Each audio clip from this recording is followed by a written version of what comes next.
The dream that predicted everything. The blueprint for a legend. In 1979, young Zinedine Zidane drew a picture of his dream. Stick figures in a stadium, a boy in blue holding a golden cup, and strange symbols that his parents couldn't understand. They kept the drawing in a box and forgot about it. 27 years later, they found it again, and realized their son had dreamed his entire career before he ever kicked a professional ball. This is the story of the most extraordinary prophecy in sports history, a child's vision that became a roadmap to greatness, predicting not just victories, but defeats, not just glory, but heartbreak, mapped out with impossible precision by a 7-year-old who had never seen a World Cup match. July 23, 1979, La Castellane Housing Projects, Marseille. The summer heat had made sleeping difficult for everyone in the cramped apartment, but 7-year-old Zinedine had finally drifted off around midnight. What happened next would either be dismissed as childhood fantasy or recognized as one of the most remarkable premonitions in modern history. At 3:17 a.m., Malika Zidane was awakened by her youngest son's voice, not crying, but speaking rapidly in a mixture of French and Arabic, describing scenes that seemed to come from another world entirely. "Mama, I saw the big stadium. I saw the blue shirt. I saw the golden cup." He was sitting up in bed, his eyes wide open, but somehow still lost in the vision. "There were so many people, Mama. They were all saying my name." Malika touched his forehead, expecting fever. Instead, she found cool skin and an expression she had never seen before. Not excitement, but profound certainty, as if he had just returned from a journey to his own future. The next morning, still haunted by the vividness of his dream, Zinedine asked his mother for paper and colored pencils. What he created over the next 2 hours would seem like typical childhood art to anyone who saw it. Stick figures, basic shapes, simple colors, applied with the imprecise hand of a 7-year-old. But the details were extraordinary. He drew a massive oval shape filled with tiny stick figures, clearly a stadium packed with spectators. In the center, a lone figure wearing blue held what appeared to be a golden trophy above his head. Around the edges, he drew strange symbols: 2 stars above the figure's head, a red card floating in the corner, and most mysteriously, a figure walking away from the celebration while everyone else danced.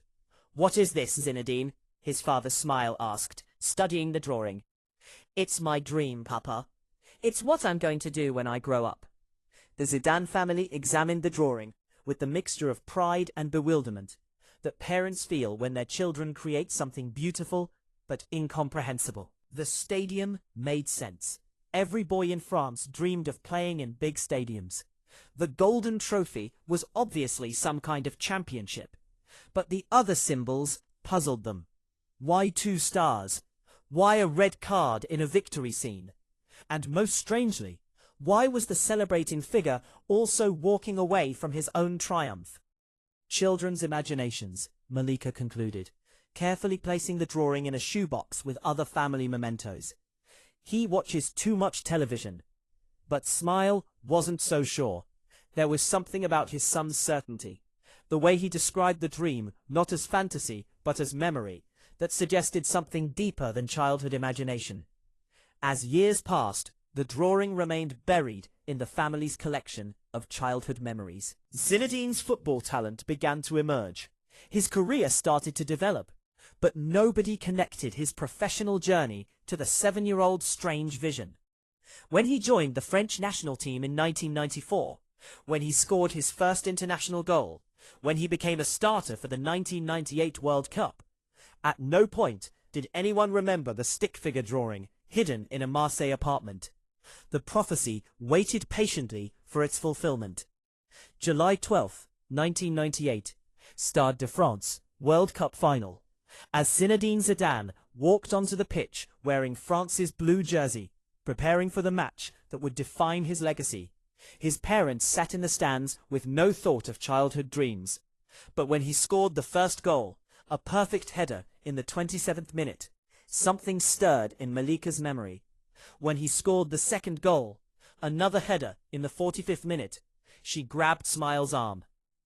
The Golden Cup. When France won 3-0, and Zidane lifted the World Cup trophy above his head, exactly as the stick figure had done in the drawing, both parents felt a chill that had nothing to do with the evening air. After the celebration, after the interviews, after the nation had finished dancing in the streets, the Zidane family returned to their apartment and found the shoebox. The drawing was exactly as they remembered it. Stick figures in a stadium, a blue-shirted figure holding a golden trophy. But now they noticed something else. Above the celebrating figure, Zinedine had drawn 2 small stars. France had just won their second major international tournament, the World Cup, following their European Championship victory 2 years earlier. 2 stars, 2 victories. The 7-year-old had somehow predicted not just the World Cup, but the sequence of French success that led to it. The drawing's most ominous symbol remained a mystery for 27 years. Why had 7-year-old Zinedine included a red card in his victory scene? It made no sense. Red cards represented failure, disgrace, elimination from matches. The answer came on July 9, 2006, in Berlin's Olympia Stadium. World Cup final. Italy versus France. Zidane, now 34 and playing his final match, had already scored with a penalty that seemed to validate the prophecy once more. France was leading. The golden trophy was within reach. The blue jersey was destined for glory. Then came the 110th minute. The headbutt. The red card. The walk past the World Cup trophy as it remained forever beyond his grasp. In that moment, the final symbol from the childhood drawing revealed its meaning. The red card hadn't been misplaced in a victory scene. It had been a warning of how the victory scene would end. 7-year-old Zinedine had somehow foreseen not just his greatest triumph, but his most tragic defeat. But the most remarkable element of the prophecy was still to come. In the original drawing, the celebrating figure was simultaneously walking away from the golden trophy, leaving the stadium while others continued to dance. After the 2006 final, after the headbutt, after the red card, Zidane did exactly what the stick figure had done. He walked away, not just from the match, not just from the tournament, but from international football entirely. The retirement announcement came within days. The man who had won the World Cup, who had lifted the golden trophy exactly as prophesied, chose to walk away from football's biggest stage, just as the 7-year-old had drawn. Every element of the prophecy had been fulfilled with impossible accuracy.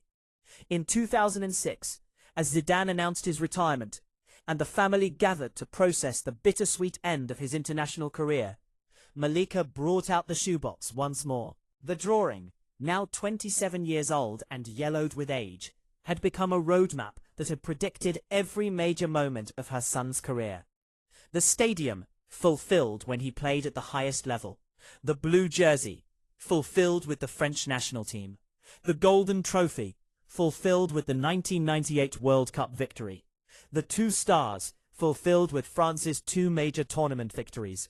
The red card, fulfilled with the 2006 final tragedy.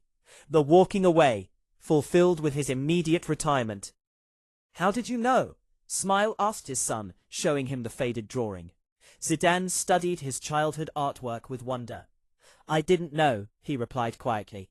"I just drew what I saw." Sports psychologists and dream researchers have studied Zidane's case as one of the most documented examples of prophetic dreaming in athletic history. The specificity of the vision, the accuracy of the symbols, and the precise timeline of fulfillment challenge conventional understanding of how dreams work. Dr. Marie Dubois, who studied the case for her research on athletic premonition, concluded, "Either this is the most remarkable coincidence in sports history, or we need to reconsider what we think we know about human consciousness and its relationship to future events." What makes Zidane's prophetic dream even more extraordinary is how it seemed to guide his decisions throughout his career. At crucial moments, choosing to stay with France despite difficulties, deciding to take penalties in high-pressure situations, knowing when to retire. He consistently made choices that aligned with the childhood vision. It wasn't that I remembered the dream during these decisions, Zidane later explained, but I always had this sense of rightness. Like I was following a path that had already been laid out. The drawing's influence didn't end with Zidane's playing career. When he became a coach, family members noticed that his tactical drawings and strategic diagrams bore an uncanny resemblance to the symbolic style of his childhood prophecy. The same intuitive understanding of space, the same ability to see patterns before they emerged, the same prophetic sense of how events would unfold. All of it seemed connected to the vision that had guided him since childhood. Today, the original drawing is preserved in a frame in the Zidane family home, no longer hidden in a shoebox, but displayed as a testament to the mysterious relationship between dreams and destiny. Sports psychologists, paranormal researchers, and curious visitors all come to see the piece of paper that predicted one of football's greatest careers. But for the Zidane family, it represents something more profound. Proof that some children are born not just with talent, but with vision. That some dreams aren't escapes from reality, but glimpses of reality not yet born. Even now, decades after the prophecy's fulfillment, questions remain. How did a 7-year-old boy in 1979 envision specific events that wouldn't occur until 1998 and 2006? How did his unconscious mind create symbols that would only make sense 27 years later? More intriguingly, were there other elements in the drawing that haven't been fulfilled yet? Family members still study the faded paper, wondering if 7-year-old Zinedine saw even further into the future than anyone realized. The story of Zinedine Zidane's prophetic dream forces us to confront uncomfortable questions about the nature of destiny, the power of vision, and the possibility that some people are born with roadmaps to their own futures. Was it truly prophecy? Or was it a case of a powerful vision creating its own reality? Did 7-year-old Zinedine see the future? Or did he create it through the force of his belief in what he had dreamed? What matters is that a child's drawing became a legend's destiny, that a 7-year-old's vision became a man's reality, and that sometimes the most extraordinary journeys begin not with a single step, but with a single dream. The drawing that predicted everything remains on the wall, a reminder that some futures are drawn before they're lived, some destinies are sketched before they're fulfilled, and some children dream not of what they want to become, but of what they already are.